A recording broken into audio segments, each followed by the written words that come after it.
Have you ever thought to yourself financially why there's more people doing worse than more people doing better? In this video, I'm going to give you some of the things that are happening that's keeping people poor. So make sure you stick around to the end because each point is very vital.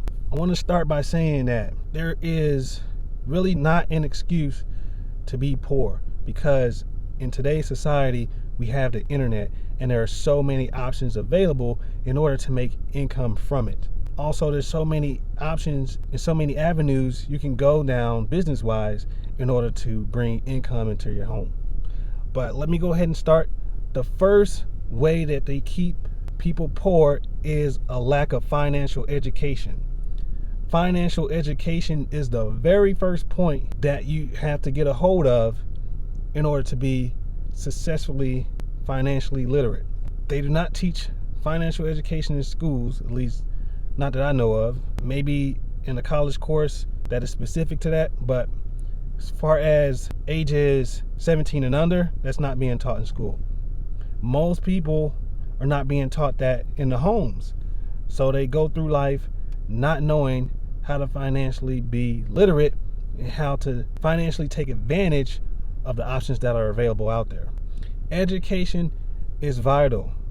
Without education and knowledge, you can be easily taken advantage of and you can be easily swept away. Make sure you make it a priority to financially educate yourself and your family so you're not at the mercy of these entities out there who can be sharks and who can use that to their advantage to have an advantage over you. The next point is that they keep you in debt. They keep you in debt.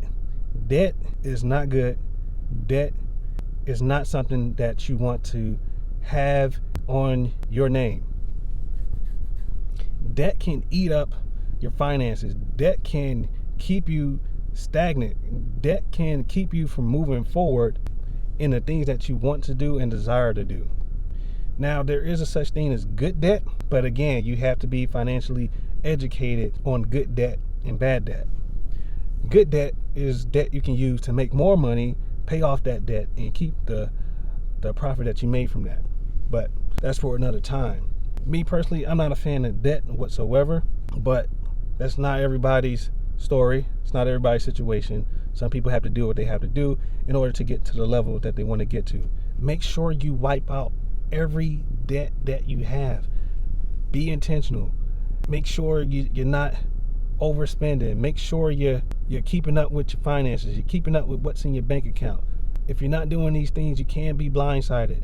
So make it a priority to keep tabs on where your finances stand. You can get rid of things that you don't need, like maybe some subscriptions or whatever the case may be. Maybe have to do less splurging, less impulse buying. You just have to be disciplined and come up with the plan to knock down that debt so you can come to a place of financial freedom each and every day. It's okay to take baby steps. Baby steps are better than no steps at all. Transitioning from that, another way to keep people poor is not telling you the importance of credit. Here in the US, credit is vital if you want to get ahead. Credit is vital if you want to buy a house. Credit is vital if you want to do certain things like getting a business loan or just people just giving you options to do things regardless. Your credit score is what they measure your financial behavior with. The higher your score, the more responsible you're supposed to be with credit. The lower your score, the more irresponsible you're supposed to be with your credit. Now, if you have bad credit, guess what? It's not the end of the world. There's always a chance that you can fix that. It just starts with discipline and a mindset to take a look at what needs to be fixed and tackle it. You can look at your credit score and you can look at the different categories that's dinging your credit score, and you can work on those things to fix it. You can fix your credit score in a short amount of time. It doesn't take that long. You can do it in a year or two, depending on how much money you have to take care of that and knock it down and how fast you're able to do it. So the faster you're able to do it, the faster your credit score will go up every couple months. Another way that they keep people poor is not giving people the incentives that come with starting a business. When it comes to starting a business, you have a lot of incentives like tax write-offs and things of that nature. When you go into business, you can write your expenses off from your taxes, and that'll lower how much you have to pay back.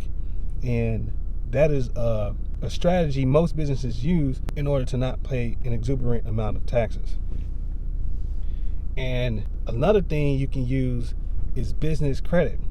So if you have a business credit card, which is not hard to get as long as you have a decent credit score, you can purchase things with your business credit card and keep your statements, and everything that's on your statement that you bought with your business credit card, you can write that off from your taxes. That's free game for you.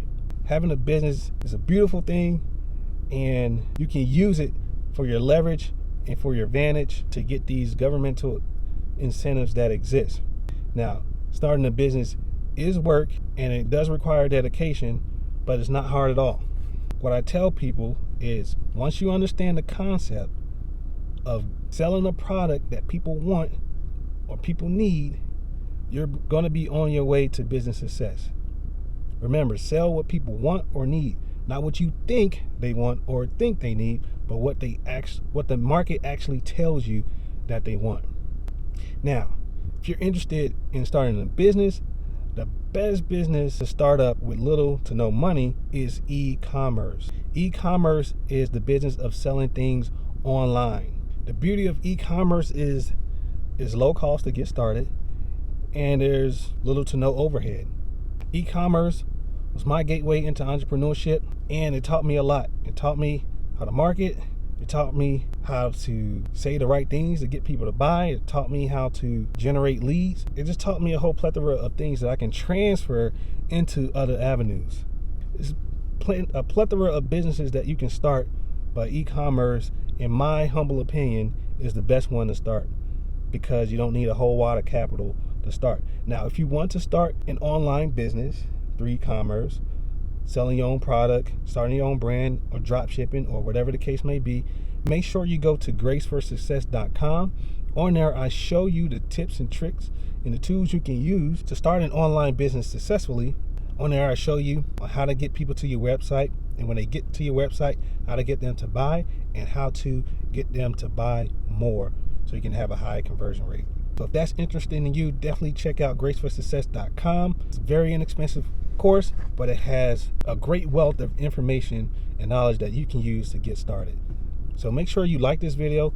Also share this video with someone who can use this information, and I'll see you in the next one. God bless you.